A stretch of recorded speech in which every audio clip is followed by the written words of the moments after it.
Hello, everyone. Today we have a story about a woman being drugged by her husband. And this story is definitely a doozy, but I think a lot of you guys will enjoy it because the twist is, I think it's just a chef's kiss. It's probably one of the most unexpected twists in than any story, but let's just jump into it. Lately, I've been waking up exhausted. Even if I went to bed early, I'd wake up feeling like I haven't slept in days. Trying to get out of bed for work was almost impossible, which was strange for me because I was always a high energy person. A few hours of sleep and I was ready to go. I was at a loss at what was happening. After a barrage of tests, even my doctor couldn't find anything wrong with me. The only recent change in my life was my boyfriend, who had moved in and I was sharing a bed with for the first time in my life. Steven was the first love of my life, and this was my first serious relationship.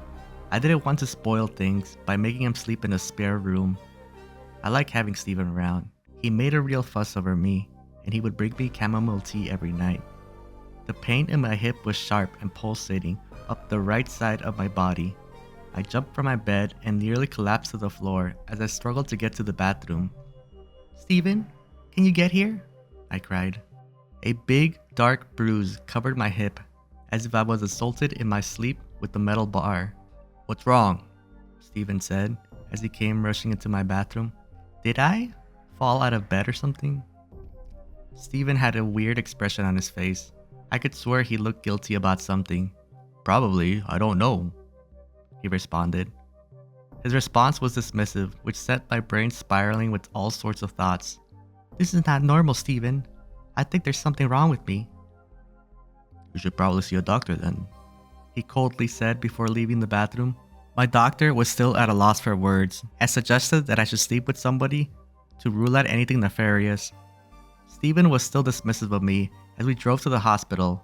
I'm sure it's probably nothing. You're probably just stressed from work. People don't wake up with bruises over stress, I angrily thought. The doctor at the hospital took my blood and did all sorts of tests on me, including a stress test. I should have been happy when the test came out clear, but it only made me feel worse. Something was definitely wrong with me.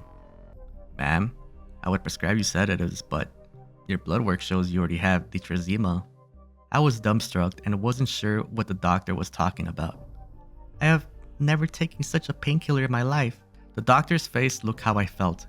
He took out his chart and looked it over again. No, you definitely tested positive for ditrazima, which is a powerful sedative, I might add. Later that evening, I sat in bed with a million different thoughts that ran through my head. How is that even possible? I thought to myself. As I sat there, Stephen walked in with his chamomile tea, and just as I was about to put it in my lips, I was struck by the utmost unnerving thought. The realization that my boyfriend was drugging me hit me like a ton of bricks and filled me with a dread I'd never felt before. I emptied the contents of the cup down the sink in the bathroom before jumping back into bed. I felt as if I was lying next to a complete stranger. Had I ever really known him? I thought to myself as I laid there with the terrifying thought of him doing unimaginable things to me while I slept. I must have drifted off at some stage because I woke up, the room was a mess, and Steven was nowhere to be seen. My body ached all over and felt like I was in a fight. What the hell was he doing to me in my sleep? I thought. I had made the decision to go to the police, but I needed evidence, or it was just his word against mine. I had purchased a hidden camera and set it up in the bedroom, pointing it towards the bed. I woke up exhausted as usual, which unfortunately meant you had done something to me while I slept, but I had it on camera this time. I opened my laptop to check the footage, but for the first couple of hours of sleep, nothing happened. For a moment, I had hoped I was imagining everything until I watched myself jolt from bed. At first, I couldn't believe what I was doing. I felt like I was watching a horror movie as I watched myself crawl up the bedroom wall like some sort of possessed demon. I continued to crawl up the wall into the ceiling, looking down over Steven like I was ready to pounce on him. Steven woke up, and it was strange watching him because it was like he was prepared for what was happening and didn't seem fazed by it.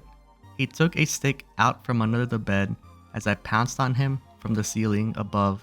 I watched as he subdued me to the bed before pulling out the handcuffs and cuffing me to the bed.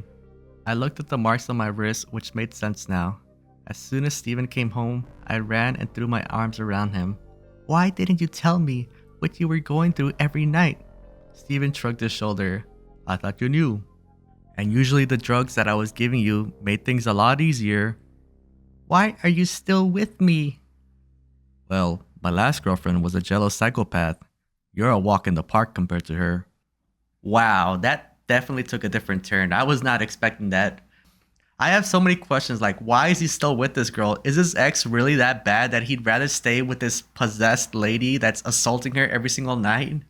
Like, is he going to like a speed dating place where they just pull out Ouija boards and say, okay, so we're gonna match you with your perfect partner, and then they pull out the Ouija board and then they just say yes or no?